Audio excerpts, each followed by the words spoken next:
Quem acompanha os quadrinhos sabe que o John Constantine é presença marcada aqui no canal. Ele é um personagem de muitas facetas existenciais e psicológicas, além, é claro, da questão mágica nas aventuras. E relendo algumas histórias do nosso mago de Liverpool, não pude deixar passar batido O Abraço, que é uma aventura de apenas uma edição. Escrita por Neil Gaiman e desenhada pelo Dave McKean, essa dupla de gênios já aprontou muita coisa nos quadrinhos, mas já falo melhor sobre eles. Então bora falar sobre essa edição que até hoje, mesmo relendo pela milionésima vez, ainda me emociona profundamente. O Abraço foi publicado em março de 1990 e coloca o John Constantine numa situação um tanto hostil. Não é nenhuma aventura mirabolante, muito menos envolvendo um inimigo do inferno, mas é uma história humana. Antes de falar da edição, já quero avisar que vão ter spoilers, mas é necessário para este vídeo. Até porque já tem 30 anos que a obra foi publicada, mas se você quiser ler O Abraço primeiro, vai encontrar sua publicação no volume 5 de Hellblazer, Histórias Raras, da editora Panini, na fase do escritor Jamie Delano. Ele pegou uma folga, sabe? E o Neil Gaiman aproveitou para fazer essa edição sensacional. A história se inicia com um personagem chamado Jaco. Ele é uma alma que não conseguiu se desprender do plano material e fica vagando solitariamente pelas ruas de Londres querendo um abraço, pois ele sente muito frio e está com medo. Acontece que quando Jaco abraça alguma pessoa, acaba sugando toda a sua energia vital e a mata sem querer. Isto o deixa mais deprimido e ainda com frio, fazendo com que continue percorrendo as ruas à procura de mais abraços. Enquanto isso, é mostrado um casal, aparentemente moradores de rua que estão procurando algum abrigo para passar a noite. Eles acabam encontrando um quarto desativado num prédio. Detalhe, estava muito, mas muito frio naquela noite, e mesmo o casal se recolhendo no quarto e usando as cortinas como cobertas, acabaram não resistindo ao frio e morreram ali mesmo, abandonados e esquecidos. Depois disso, vemos John Constantine que está indo a uma festa em algum lugar de Londres em homenagem a um amigo dele que tinha falecido há pouco tempo. Ele pega um táxi, mas logo depois decide ir a pé no meio do caminho, pois o taxista estava sendo babaca com comentários e piadinhas misóginas e racistas. Afinal, caras assim são insuportáveis mesmo. Enfim, chegando na festa, John é recepcionado com grande alegria e rapidamente é apresentado a uma mulher chamada Antea. Eles desenvolvem uma rápida conversa, em alguns momentos até estranha, como por exemplo, ela perguntando a John se ele já fez teste de HIV e se deu positivo. Depois de certo tempo, ela diz não estar se sentindo bem e pede para que o Constantine a leve para casa.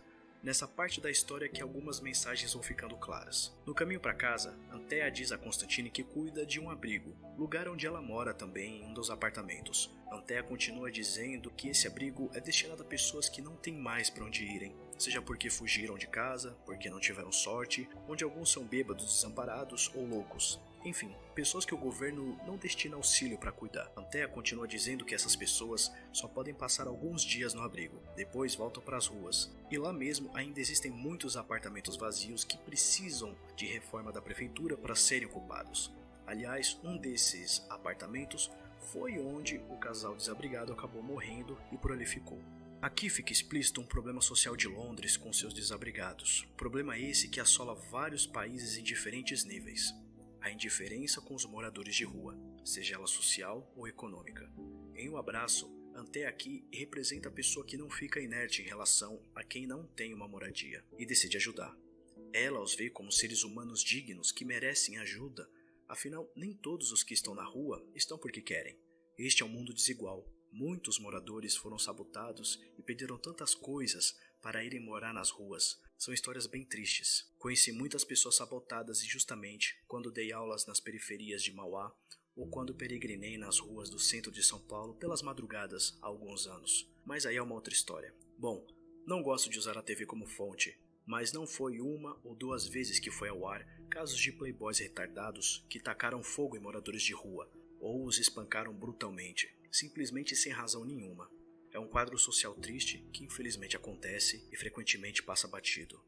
Bom, entrando no apartamento, Constantine continua conversando mais algumas coisas com Antea até o ponto em que ela abre o jogo e diz que o levou até sua casa para que ajudasse a gerar um filho, pois não era possível com sua companheira chamada Sarah, e nos mostra alguns de seus medos, como por exemplo, o de algum pretendente ser HIV positivo.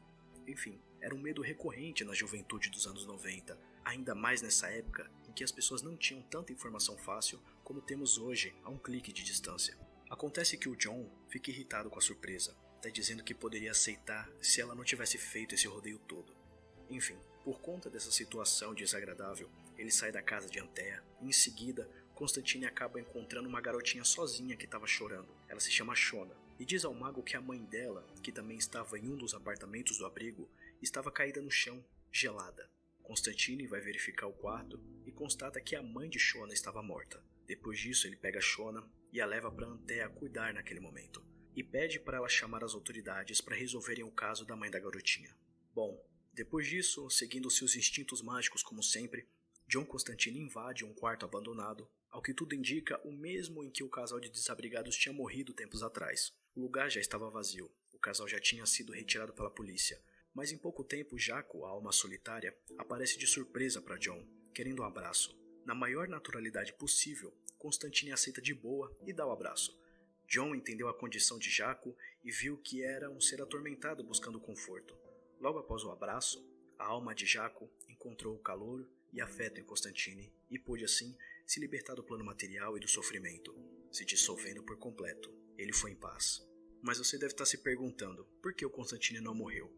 Bom, além de ser um mago, ele também tem um negocinho no sangue que, para quem não sabe, dá ao John poderes ocultos. Enfim, coisa de mago trambiqueiro que arruma muitos inimigos por aí. Mas é claro que uma história assim tão curta e tão intensa e bem conduzida não poderia ter sido feita por qualquer um, né? Para quem não sabe, Neil Gaiman e Dave McKean já fizeram outros quadrinhos juntos nos anos 80, como por exemplo Violent Cases e Orquídea Negra, onde Gaiman escrevia e McKean desenhava. No caso de Sandman, que o Neil Gaiman escreveu, Dave McKean foi somente o capista, mas ele inovou trazendo um novo conceito de arte para as capas da cena dos quadrinhos da década de 80. McKean também foi o desenhista de Batman, escrita pelo Grant Morrison, no final dos anos 80 também.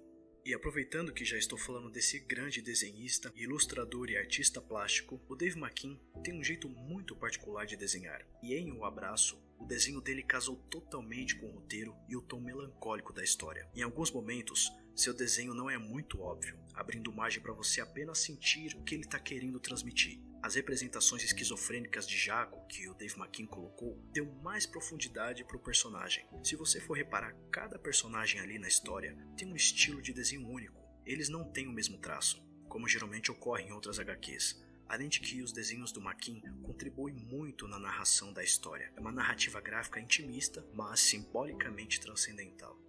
Bom, nos últimos 20 anos, Neil Gaiman tem ganhado cada vez mais fama com os relançamentos de Sandman e outros livros que escreveu. Então acho que ele dispensa apresentações. Mas saindo do óbvio, o roteiro que o Gaiman fez em Um Abraço foi demais. Ele contou uma boa história, intensa, com bons personagens instigantes que têm seus problemas pessoais, com conflitos humanos e sociais. Tudo bem amarrado e desenvolvido em apenas 24 páginas. Para mim, essa história é um dos grandes marcos na mitologia de John Constantine. Mas Neil Gaiman ainda escreveu obras como Deuses Americanos, que virou até série de televisão, e mais recentemente o Mitologia Nórdica. Ele também já até escreveu histórias infantis, então acho que a maior qualidade de Gaiman seja a sua versatilidade em escrever boas histórias em diversos gêneros para públicos diferentes. Para terminar esse vídeo, eu não poderia me esquecer da última reflexão de O Abraço, que encerra a edição com chave de ouro. Após a alma de Jaco se libertar, Constantine fica emotivo e reflete sobre sua condição e volta ao apartamento de Antea numa tentativa de reconciliação. E temos o seguinte pensamento: ele só queria alguém que se importasse com ele, alguém que lhe desse um abraço, alguém que lhe aquecesse. Quando eu te abraço no escuro, o escuro não vai embora. Coisas ruins ainda continuam a existir lá fora. Os pesadelos ainda caminham. Quando te abraço, não é mais seguro, mas é melhor. Tudo bem, a gente sussurra. Tô aqui, te amo. E mentimos, nunca vou te deixar. Por apenas um instante, o escuro não é assim tão ruim. Quando te abraço. Antea pergunta o que houve e o Constantine simplesmente diz: me abrace.